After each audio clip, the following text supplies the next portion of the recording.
desktop image you had, it was a light code of abundance. A couple of days ago, you feel, I need to change this. You looked, which one am I most attracted to? And it was a light code of bringing the mind into the heart and the heart to the mind. And it is the soul that lives in the heart, the quanta in the 8 Genesis cells. You laughed because you realized how abundant your refrigerator was. What it is that you're full. You're full. You got that. You got the abundance part. Now it's time to move on. These golden opportunities presenting that have to do with currencies. So invest in these certain currencies that have shown up. So the RV is coming, and there are these currencies of the dinar, the dong, the Zim, because they have been so devalued, and in the re-evaluation that is coming, everything is coming back into balance, back into alignment. Excalibur, that attunement comes before alignment, because sound comes before structure, sound comes before light. And yet at the same time, there is always a vice versa, because it's the masculine, feminine. So there's always one begets the other. That which was off, that which there was an artificial lack, because this is what the inverted system was creating. So by force, when that force dissolves, it comes back into its natural organic flow. We're not saying like 0 to 100, overnight, no, but that's the tendency. That which was by force siphoned off and kept in a lack, it will come back to balance and naturally fill the abundance that we are. How harmonious are we? How much is there inside? Flow through the alignment. Think about rivers. Flow becomes less and less obstructed. What are we attuned to? We attune to source. What are we aligned to? We align to source. Is source outside of ourselves? No. Coming back to our original sound, reconnecting with our soul and listening to our soul. For that, we need to become still. So we come into that neutral place and we are open to receive our soul. Maybe in the beginning there will be nothing and it will just be meditation. But the intention is to embody our soul, and every action we take, that it comes from our soul. Now we are in alignment with source. Now we are not working against our soul anymore. This is what the inverted matrix conditioned us to do. These opportunities showing up now in the wake of the whole entire matrix and structural system realigning. So the mind says, oh, you should do it. I don't see any risk, but there is great opportunity. And at the same time, there is no motivation to do it. In the past, you didn't listen to your intuition and to your feelings that were saying no, because you thought an opportunity you don't want to miss from your whole entire being. It was like, it was like a cat going like, I don't. The attention on making money, and your nervous system was triggered. And this is what rode you into the ground. This is because you didn't listen to that voice, to your body, to different aspects of yourself that were overwhelmed with something.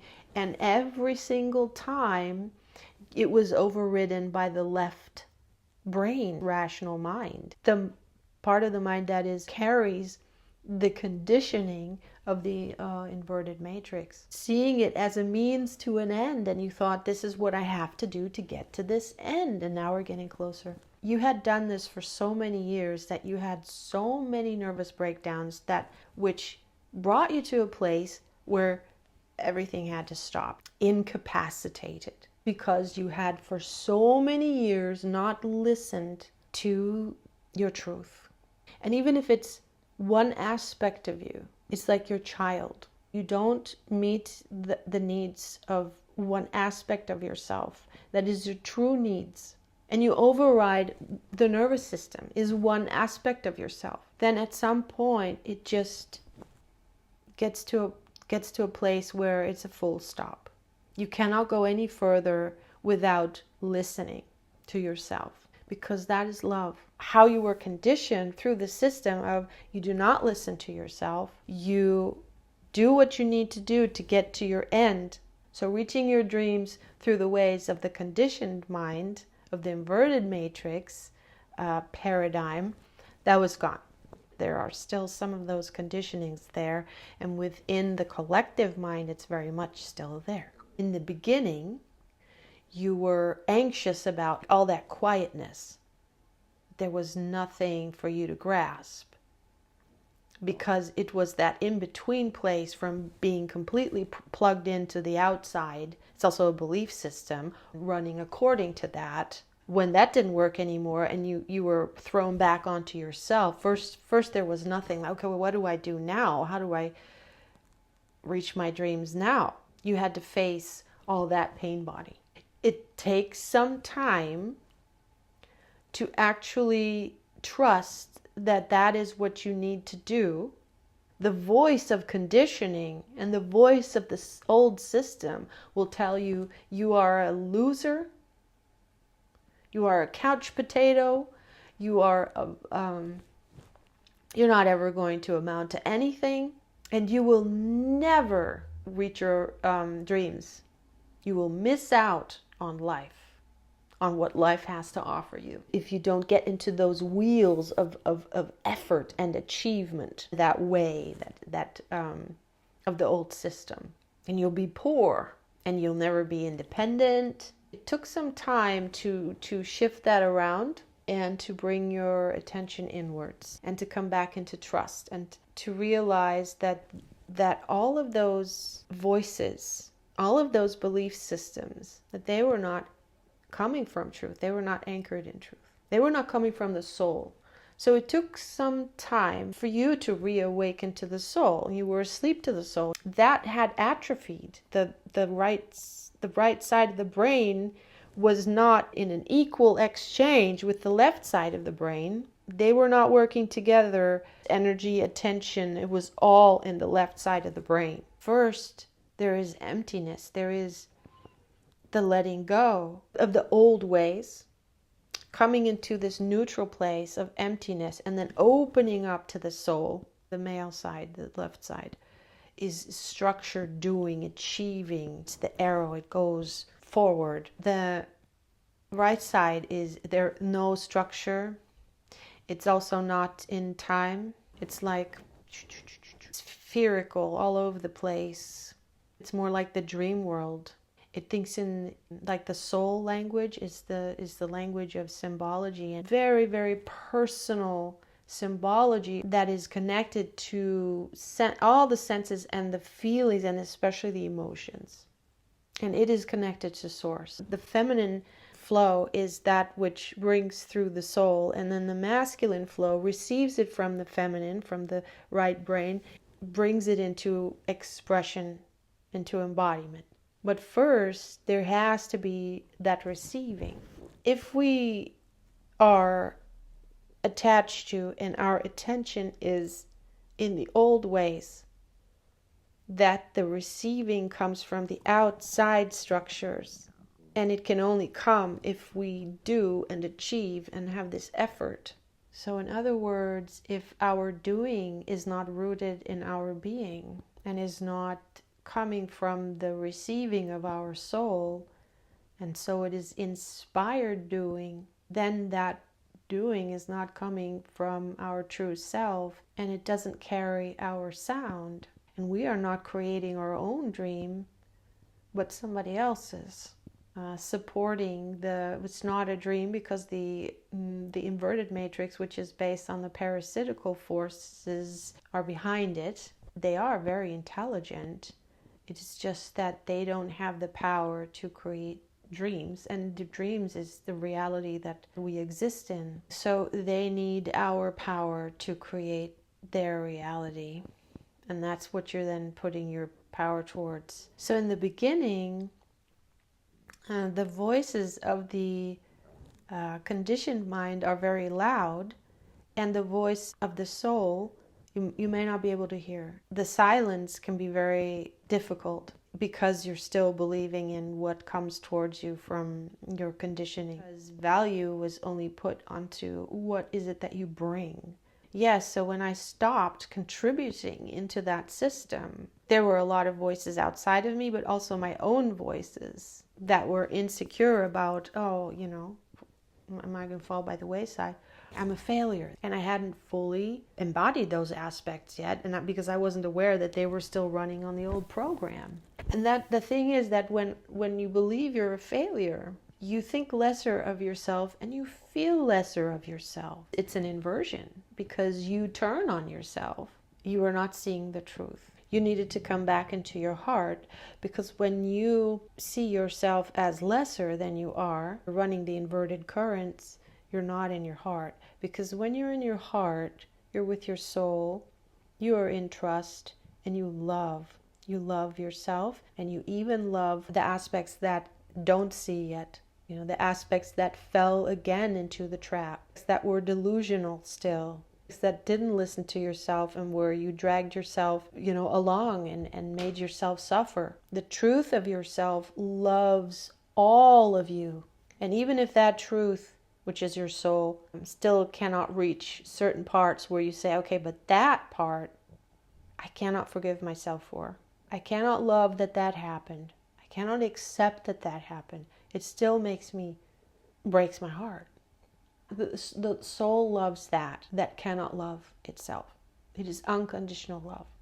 And so what is happening on this individual level now, the male side of the brain, which was completely overinflated, and the female side of the brain that de-inflated, very little attention on the intuitive, the inner voice. Very, very quiet. You have to sit and listen to it. Before it starts to sing, you have to sit in the silence and in the nothingness. When we have unobstructed flow and we're in harmony, all that energy is flowing into the heart's dream. It doesn't go away. It's the natural dream that is the heart's dream. Well, it's coming from the soul. Because in that balance of the hemispheres, that's the frequencies of whale song, and that's when we come into become lucid dreamers. We are awake in our dream, because our dream has come into attunement, alignment with soul, which is source. When you are lucid in a dream, it can only be lucid, which means there is light, where there is no fear. As soon as fear kicks in, then the light goes out and it's not lucid anymore. You are at the mercy of the dream, and you are not one with the dream. There is this separation again. And the reason why we feel so much anxiety, because we are plugged in on the outside.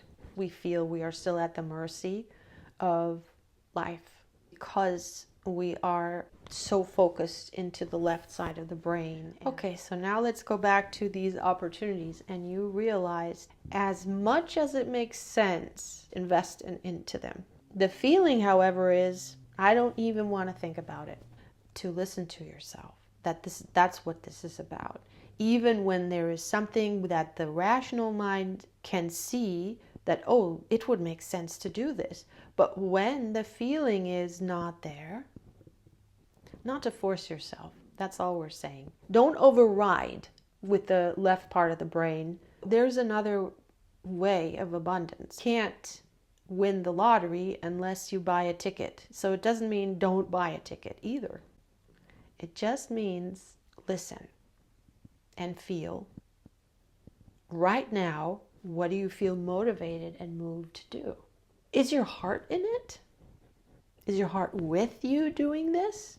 In the beginning, there was a lot of insecurity, obviously, because we're not sure, where's this coming from? Is this coming from the conditioning? Is it coming from my heart? Is it coming from my ego? Is it coming from my intuition?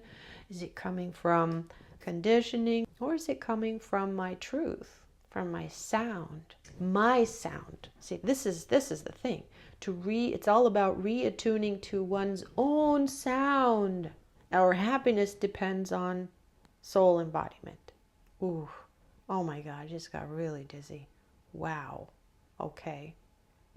And you know that there is no means to an end to that. That is only something with the direct presence We have to breathe in before we can breathe out. But we kept breathing out, breathing out, breathing out without breathing in by force. That was how we were conditioned. We need to express in order to be healthy as well what we receive. We need to express it. We need to embody it, and we need to also step into action. Otherwise, there's lethargy. It also inverts on itself. We go through the soul, through the heart of the soul, and then there is spirit. Breathes life into all soul, and the spirit is not individual. The spirit is all, the breath in all. That is that oneness. Before there comes, because even a soul is an individual soul. It has history, has memory, has DNA, has structure. Spirit has no form. It is just pure light. It's pure awareness. In the inverted matrix, we're starving. And so the last thing we want to say was about the means to an end. What is your truth? You don't want to think about how can you make your dream come true. This is not saying don't invest because it is a means to an end. Because what can you do with these numbers? What can you do with money? What can you do with currency? It's a means to an end. It's not about the structure of it. It's about the mindset. Like a child playing, it naturally feels like, yeah, I want to do that. And it feels good. It feels good to do that. Jump on that bandwagon, invest in this. It's like a play. And you're moved to do it. And it's in your flow. Great. If it's not in your flow, great. Because you have a different path. And for you, it is to see that, so to listen to both sides are in harmony. And then when the rational mind keeps bugging you and saying, well, but why not do it? It's about trusting the feeling and knowing that you do not, in your mindset, need to go along with, I have to do this because it is a means to an end. You do not need a means to an end. That doesn't mean you don't need money. It is being in trust that you will be guided to do, and then that doing is going to feel natural. It's also not going to be depleting. It's not for you to think about, how am I going to get to my dream? You don't have to think about that, because in the truth of it, in your trust and in your having your attention on being in balance, you will be guided every little step of the way. What is the next thing in front of you? To go as far as you can to embody your dream, manifest.